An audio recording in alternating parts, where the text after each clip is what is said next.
welcome back to my channel. I am glad you joined me today because I am doing one of my favorite types of videos to film, and that is a foundation review. I will be, and I know I say it again because I've already filmed that part, I'm going to be looking at the viewfinder a lot. Chad and I are still, he's the camera guru, so we're still trying to figure out this issues with the focus. Right now I have it on autofocus because I don't plan on putting my hands in front of my face very much, but I'm still checking the viewfinder to see if I'm going in and out. So I'm sorry. I hope y'all can just bear with me through that. And if I do get a little out of focus, just bear with me. Be patient, but I'm trying to check. And today we are talking about the newest Estee Lauder Double Wear Foundation launch. It's the Estee Lauder Double Wear Nude Water Fresh Makeup. This does not come with a pump. I added this pump. This is a MAC pump, which fits, as far as I know, on, well, there is no other Estee Lauder Double Wear that needs a pump other than the original. So it does fit on the original and it also fits on this. I just feel like I have a ton of these laying around my house, so when I get something that it fits, I will pop it right on. I do prefer a pump. I think it's absolutely absurd that Estee Lauder has not caught on with the pump train and put pumps on their foundation, especially this one because it is so liquidy, which you will see in the demo. There's no way that if you don't have a pump on this that you're not wasting product. End of story. Pouring this out on your hand, I just can't even imagine. I don't have the box anymore. I'm pretty sure they tell you to use your finger and just dot it on. That's not the best and most ideal way to apply a foundation, putting your finger on. You know, some people say it's the most unsanitary thing they've ever seen. Honestly, I wash my hands every time I do foundation, and I'm not sharing this with someone else, but you can be sure that if I ever put my finger on this like that and applied it, I would never use it in my kit. So if you are an artist, a makeup artist, and want to put this in your kit for any reason, I would definitely invest in pumps. However, this does have a broad spectrum SPF of 30, so it may not be something you really want to add to your kit anyways. This is $42 for 1 ounce, and Estee Lauder has upped their foundation prices. I'm talking, when I first bought Estee Lauder, it was like $35, and then they bumped it up to $37, then they bumped it up to $38, and now all their Double Wear foundations are $42. I'm like, just cut us a break before it ends up being 60 bucks for a Double Wear foundation. But anyways, it is the standard 1 fluid ounce. I will show you the consistency, like I said, in the demo. Real quick, I don't think, well, I know as at the time that I'm filming in this, it is not offered on the Sephora or Ulta website. It is only on EsteeLauder.com and department store websites like Nordstrom, Belk, Dillard's. I bought this at Belk when they had their buy one, get one 50% off beauty sale for one day. One of the big drawbacks of this is that there are only 12 shades. Now, the original Double Wear foundation has 36 shades. So you may not, I mean, there is a 30% chance that you are not going to find the exact color you wear in Double Wear in the Double Wear Nude Water Fresh. I got the color 3W1 Tawny. I wear 2-in-1 Desert Beige in the original Desert Wear, Double Wear, but that's also my winter shade. So this is closer to what I wear in the summer. So that's the one I decided to get because I felt like I was going to get more use out of it in the summer because it is so lightweight. Real quick, I'm going to go into the claims and then we will go into the demo. It is a fluid long wear makeup that feels like you have nothing on. Anyone who wants a light to medium coverage with a satin finish. It moves comfortably on your skin and looks fresh, natural, healthy, and even toned. With SPF 30 and antioxidants, it's your invisible defense against environmental damage from UV rays and pollution. It instantly and continuously hydrates with a moisture complex of red fruit extracts, including watermelon, lychee seed, and apple. Shake well. For best results, do not pour makeup. They're telling you that because they know you're going to waste it. Instead, cover the opening with your finger and carefully flip the bottle upside down. This will give you enough foundation for a light to medium coverage. Repeat for more coverage. All right, so now that we know the claims, we are going to step into the demo, and then I will show my final thoughts after the demo and show later tonight how it held up throughout. Okay, so I'm going to start off with a primer, and I'm doing this a little different because I feel like most of the time when I do my demos for foundation reviews, I use a primer that I've already used in one of the days that I've tested it out, but this time I'm going to do something a little different and use a different one. So I got this little deluxe sample of the Smashbox Photo Finish Radiance Primer, so I thought I would try that. I feel like I'm already a little radiant right now because it's already noon and I've been out and about running errands all morning, and it's 96 today. Feels like 105, I think. So I'm already a little radiant. I think it'll be good though to see how it works with this new primer. All right, so we're gonna go into the product. Again, I've probably already shown you this. I do have a MAC pump on it. I will go ahead and tell you I've tried it with a beauty blender and with a brush, and I much prefer a brush, which is often the case with very thin, very liquidy foundations. So I pretty much knew that was going to be the case, and I'll tell you why I like the brush better is because I feel like the beauty blender just sucks up way too much product because it is so thin and liquidy, and I don't like wasting product. I don't really know who does like wasting product. So I prefer a brush, and I'm going to be using the Airbrush Blurring Foundation Brush from It Cosmetics. And you do need to shake this up really well. I'm sure I've already told you, but I'm in the color 3W1 Tawny. They do not have as many colors in this right now. I'm hoping that they extend that color range, but we shall see. And I'm going to pump out 3 pumps of this foundation. Very quickly, I will show you the consistency because it is very watery. And I do not want it to drop on my carpet. That would be bad. And I'm just gonna start out just like with any other foundation. I just realized I haven't color corrected. That's like the 3rd time I've done that on camera lately. What is it with summer and my hair or my face growing faster? I feel like I have to shave like every 3 days now. It's ridiculous. So you can see it's blending in super easy. It's not one that you're gonna have to struggle with by any means to get blended in, which is kind of a given knowing how thin it is. However, a lot of times with very thin foundations, they can sometimes be streaky. And I do find that this one is in no way, shape, or form streaky. So I'm gonna take a little bit down my neck. I did use the entire 3 pumps, but I'm not gonna go over it. I feel like this is about the best coverage you're gonna get from this foundation because I have used more than this. I have tried to build it up and it just doesn't seem to build up much more. But I am going to zoom y'all in so you can see up close and personal. So this is the coverage of the foundation. Now I still see a little bit of my redness down here, but you know what? This doesn't claim to be a full coverage foundation, so I'm not expecting it to cover that up. And quite honestly, I feel like it covered it up pretty well. It is luminous. I maybe shouldn't have used a radiant primer so that I could show you exactly how luminous, but some of this is the primer, some of it is the foundation. I'll go over more of that in the actual, like, speaking about my thoughts on the foundation, but you can see it's a really pretty finish. I don't feel like it really accentuates the pores. It's not blurring them by any means. I will need to rely on a primer to do that, and normally radiant primers don't blur pores, and this one is no different. So I don't feel like they're blurred, but I don't also feel like they're accentuated any more than normal. I'm gonna finish the rest of my makeup. I'll be right back to talk about my thoughts on this foundation. Okay, so this is me with the rest of my foundation on. I feel like I have a really good idea about how this foundation works because I have been wearing it for literally a week straight, except for yesterday. I needed a little break, not because I don't like the foundation, but because with someone like me who has so many, I feel like I'm not used to wearing something so many days in a row. I wore my Complexion Rescue yesterday and I was like, oh, it's like a kind of a breath of fresh air, but it's not saying anything bad against the foundation. So everything went over this foundation extremely well. And I'm sorry I keep looking at my viewfinder. Until I get this focus issue set, that's just the way it's gonna be. All the creams go over it extremely smoothly, blend in nicely. None of the powders patch up. Sometimes with the foundation, when I put my powder on, it will kind of drag the foundation with it. If I don't put it on in a specific way. I don't find that any of the 4 or 5 powders I tried with this did that. So that's a plus on the foundation's checklist. But let me zoom you in. So this is with everything on. Like, I don't feel like, again, my pores are any worse. I mean, they're not blurred. Trust me, I get that. But I don't feel like they're pronounced. I don't feel like you look at my face and are like, holy cow, look at her pores. It's not sinking in. It does have a little bit of a radiant finish.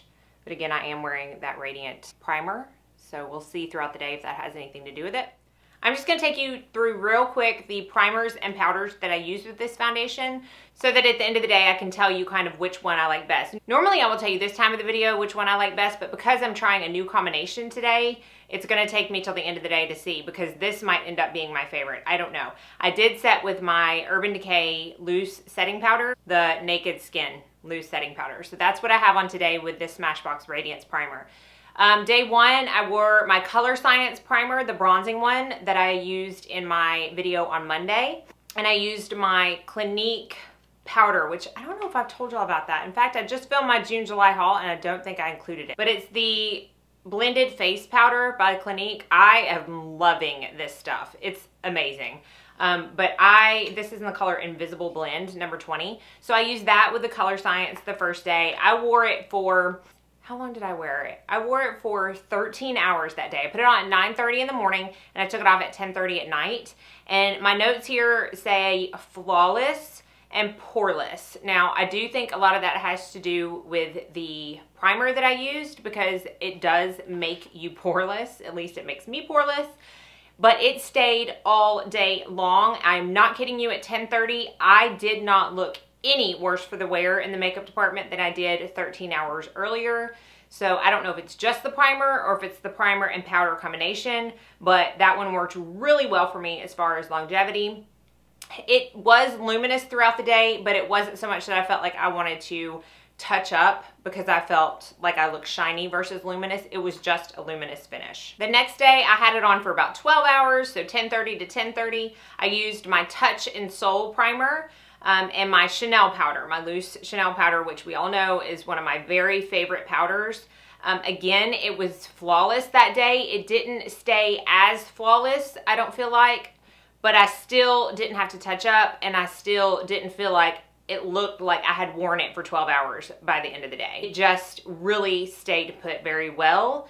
And since this was a different primer and a different powder, I can then started to attest to the fact that the longevity was because it was a double wear foundation. So I can speak to you right now and tell you that it will stay on your face for a long time.